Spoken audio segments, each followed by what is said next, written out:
नमस्कार, मैं हूं नीलू।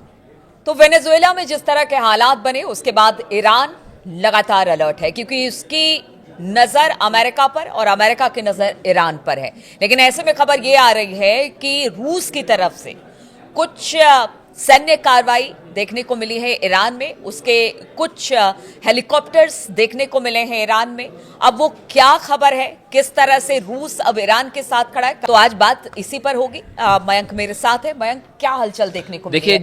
रूस की खबर, रूस को लेकर क्या जो खबरें आ रही हैं ईरान से, हाल ही में पिछले 5 दिनों के अंदर हमने आपको बताया भी था कि रूस के कई सारे कार्गो प्लेन्स जो हैं वो तेहरान में लैंड हो रहे हैं। IL-76 और IL-96 ये सबसे बड़े रूस के जो है कार्गो प्लेन्स हैं, ये तेहरान में लैंड हुए हैं। इसके बाद से सब ये अलग अलग कयास लगाए जा रहे थे कि आखिर रूस ने इनमें क्या भेजा है।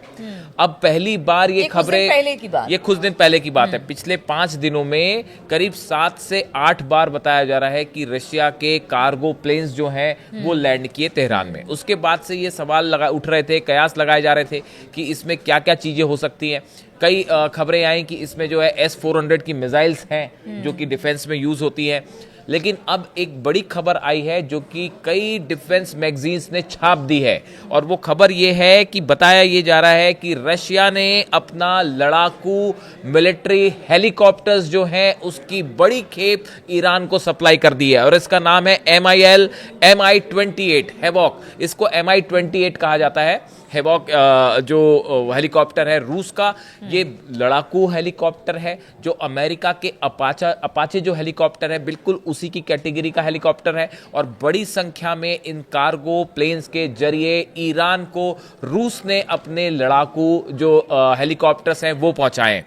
देखिए, जो खबरें छपी हैं मैं उन्हीं में से एक को कोट कर रहा हूं। Defence observers increasingly assess that the recent pattern of repeated Russian heavy cargo flights into Iran is not coincidental. वो ये कह रहे हैं कि लगातार जो कार्गो प्लेन्स आ रहे थे रूस के, ये कोई कोइंसिडेंस नहीं था, but instead reflects a deliberate logistic effort linked to the airlift of MI-28 havoc attack helicopter purchased by Tehran. बताया जा रहा है कि तेहरान ने एक बड़ी डील की रूस के साथ हेलीकॉप्टर्स के लिए, लड़ाकू हेलीकॉप्टर्स के लिए, और अब वो खेप जो है इस तनाव के बीच रूस ने ईरान को सप्लाई कर दी है।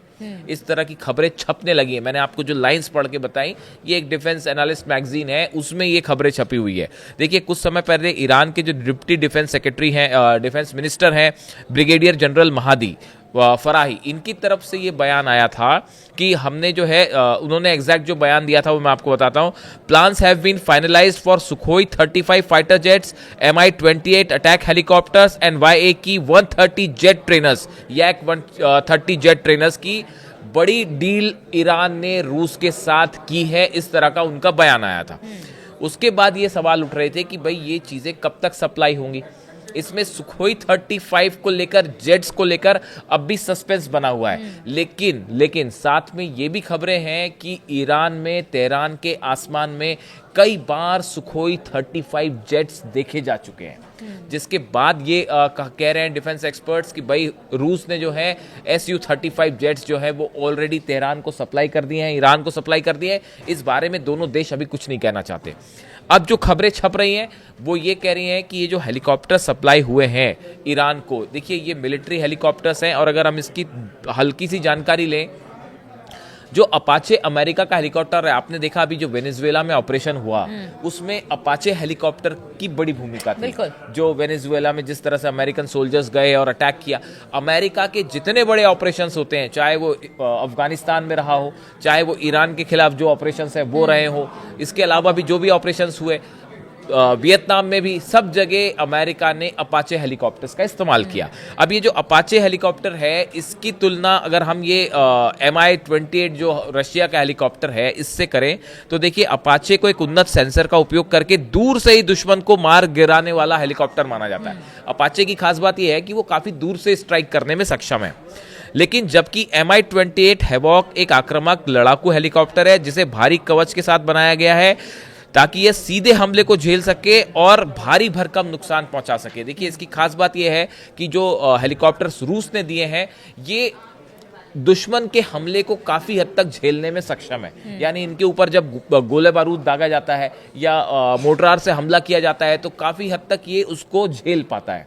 और दूसरा, इससे जब मिसाइल्स फायर होती हैं तो वो बड़ा ब्लास्ट करती है। यानी जो हेलीकॉप्टर्स रूस के पास हैं वो बड़ी तबाही मचाते हैं अपाचे के मुकाबले। अपाचे दूर से स्ट्राइक करता है, ये जो है बड़ा नुकसान पहुंचाने के लिए जाना जाता है। टक्कर देने के लिए इस तरह के हथियार या इस तरह के हाँ, जो आप कह रहे हैं, मैं वही मैं हाँ। कहना चाह रहा था कि ये जो अपाचे हेलीकॉप्टर्स की तुलना के मुकाबले, देखिए ईरान में जब भी कोई ऑपरेशन होगा तो खासकर जो इराक की सीमा लगी हुई है या जो सीमाएं ईरान से लगी हुई हैं, चाहे वो अफगानिस्तान हो चाहे वो इराक हो, इन सब पे अमेरिका का बड़ा एक्शन जो होगा वो अपाचे हेलीकॉप्टर से होता है अक्सर। तो उसके लिए ये एक कड़ा मुकाबला है। जैसे दूसरी एक और इसमें खास बात है कि अपाचे पायलट जो होते हैं वो इसका जब इस्तेमाल करते हैं तो इसमें हेल फायर मिसाइल होती है, उसका उपयोग करते हैं जो लॉन्च होने के बाद ऑन लॉक कर सकती है। यानी अपाचे हेलीकॉप्टर जो अमेरिका का है उसमें आपने एक बार मिसाइल लॉक करके फायर कर दी तो वो सीधा अपने निशाने पे जाएगी, उसको आपको फिर टैकल नहीं करना पड़ेगा। फायर एंड फॉरगेट कहते हैं जिसको, कि एक बार आपने दाग दी उसके बाद आप भूल गए।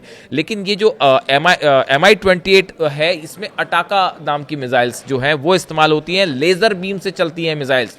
यानी इससे जो अटैक होता है वो लेजर बीम से चलने वाली मिसाइल्स इसमें फायर होती है, जिसमें आखिरी तक जो है वो पायलट को उस पर निशाना बनाए रखना होता है। लेकिन इसमें खास बात यह है कि इसकी जो मारक क्षमता होती है वो बहुत ज्यादा होती है। रेंज भी ज्यादा होती है, मारक क्षमता भी इसकी जो है ज्यादा होती है। MI-28 की मुख्य ताकत इसकी जीवित रहने की क्षमता है। रूसी हेलीकॉप्टर्स ने पुष्टि की है कि चालक दल एक टाइटेनियम बाथटब में बैठता है जो 20 मिलीमीटर के गोलों को वार को झेल सकता है। देखिए, ये जो हेलीकॉप्टर है इसके अंदर जहाँ हेलीकॉप्टर के अंदर पायलट बैठता है वो एक ऐसे बाथ टब में बैठता है जो टाइटेनियम का बना होता है और उस पर हमला कर गया। नहीं, इस हेलीकॉप्टर को कुल मिला के गिराना आसान नहीं है। इसको जब तक आप बड़ी मिसाइल से हिट नहीं करेंगे तब तक ये गिरता नहीं है। हेलीकॉप्टर सुरक्षित है और अधिक भारी होने के बावजूद MI-28 की स्पीड काफी तेज है। देखिए, MI-28 लगभग 320 किलोमीटर प्रति घंटा की अधिकतम स्पीड पर पहुंच सकता है, जबकि अपाचे 293 किलोमीटर पहुंचता है। यानी इस मामले में भी रशिया का हेलीकॉप्टर बेटर है। तो देखिए, ये असल में ये हमने आपको फीचर इसलिए बताए, इस समय ईरान में एक एक चीज के लिए जो है वो बड़ा बारीकी से काम हो रहा है, चाहे वो डिफेंस से जुड़ी मिसाइल्स हो, डिफेंस सिस्टम हो, चाहे वो मिसाइल्स की रेंज बढ़ानी हो,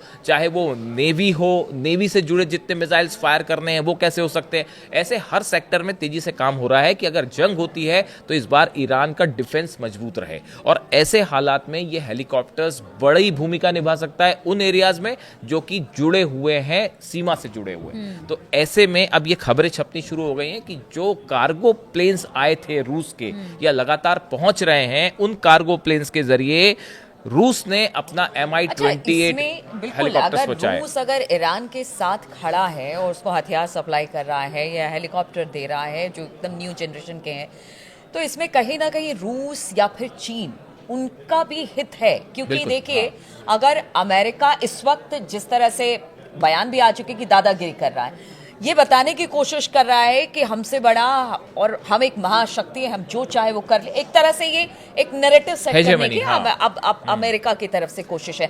तो इसमें कहीं ना कहीं हित रूस भी और चीन भी देख रहा है कि अगर अमेरिका को आगे बढ़ने से रोकना है, इस तरह की मनमानी से रोकना है, तो फिर साथ देना पड़ेगा। मिडिल ईस्ट में अगर अब ईरान पर हमला होता है और अगर ईरान पे हमले के दौरान रूस और चीन साथ नहीं खड़े होते हैं तो ये रूस और चाइना के लिए एक बहुत बड़ा झटका साबित हो जाएगा। इस पूरे इलाके में अमेरिका का प्रभाव तेजी से बढ़ जाएगा। ये बात रूस अच्छी तरह समझ चुका है, ये बात चाइना अच्छी तरह समझ चुका है। नॉर्थ कोरिया तो हमेशा तैयार ही रहता है, वो एक अलग कैटेगरी है, वो बात कम करते हैं, मिसाइल ज्यादा दागते हैं, तो इस चक्कर में नहीं पड़ता नॉर्थ कोरिया की जो है वो ज्यादा टॉक्स की जाए। वो तो जब भी उसको जवाब देना होता है सीधा मिसाइल जो है अपना टेस्ट कर देता है। देखिए, रूस और चीन जो है, अब ये पूरा मामला जो वेनेजुएला से शुरू हुआ है, देखिए बताया जा रहा है कि अभी कई और देश जो हैं वो ट्रंप के निशाने पे हैं। जिस तरह की चर्चाएं चल रही हैं कि 6 देश ऐसे हैं जिस पर ट्रंप जो है वो निशाना साध सकते हैं।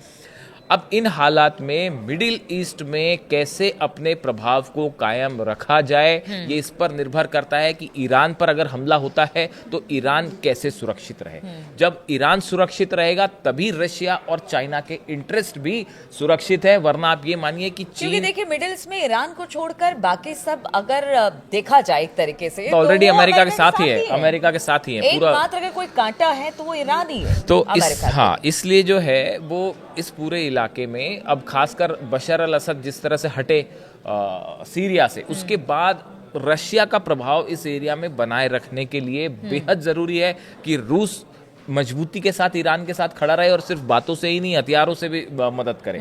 और इसकी वजह से ही ये कहा जा रहा है कि ये जो कार्गो प्लेन्स लगातार पहुंचे, इसके पीछे एक है बड़ी प्लानिंग के साथ ईरान और रूस काम कर रहे हैं। और जैसा हमने पिछले वीडियो में बताया था कि वेनेजुएला हमले के बाद भी ईरान, रूस, चीन के बीच में एक बड़ी मीटिंग, बड़ी चर्चा हुई है कि आगे कैसे प्लान को आगे बढ़ाना है। अगर किसी तरह का हमले की संभावना बनती है इजराइल की तरफ से या अमेरिका की तरफ से, तो इस सूरत में क्या किया जाए, तो इसको लेकर और ये जो हेलीकॉप्टर्स वाली बात है ये इसी कड़ी में एक स्टेप माना जा रहा है। तो देखिए हालात कुछ ऐसे बन गए हैं कि ईरान के साथ रूस को और चाइना को खड़ा होना ही पड़ेगा, क्योंकि देखिए रूस और चाइना इस वक्त अमेरिका के लिए चुनौती है, अमेरिका इन दोनों देशों के लिए चुनौती है।